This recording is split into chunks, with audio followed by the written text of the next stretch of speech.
Finally, after an undoubtedly bloody and dreadful war, peace talks were initiated at Panmunjom, even though the fighting went along the 38th parallel for 2 years, until both sides signed an armistice on July the 27th, 1953. This document is not to be confounded with the peace treaty. Indeed, no peace treaty was ever signed between North Korea and South Korea, and some sources even say that these two countries have been frozen in this unfinished conflict for 65 years now. As for the consequences, these three violent years led to the establishment of a new border extremely close to the original one, along which North Korea and South Korea created a 2 miles wide demilitarized zone that is still in place today. The Korean War left these two hostile states weakened on various levels, since the economy was near exhaustion, the disheartened population had lost their pride, and the infrastructures were utterly ravaged. Moreover, this period of warfare naturally caused many deaths on both sides.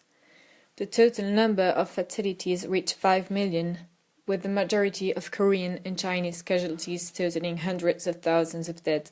Considering most victims proved to be civilians, Korea lost about 10% of its original population, which is more significant than during the Second World War. The American losses were over 40,000 military personnel and over 1,000 of deceased soldiers for Great Britain. Nowadays, this episode is considered as a forgotten war, since its existence has faded from the conscience of many. If it is not so spoken of, it is probably because it was not as important as other conflicts much more damaging for Western countries, such as the Second World War.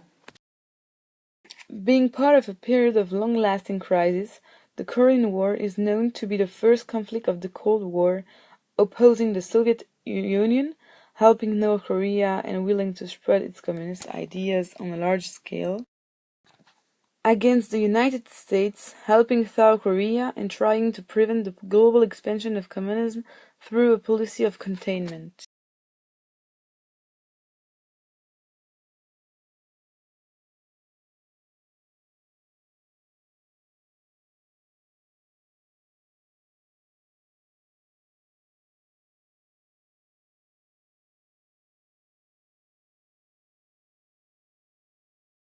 These two superpowers will continue battling one another through many proxy wars all over the globe during many decades afterwards.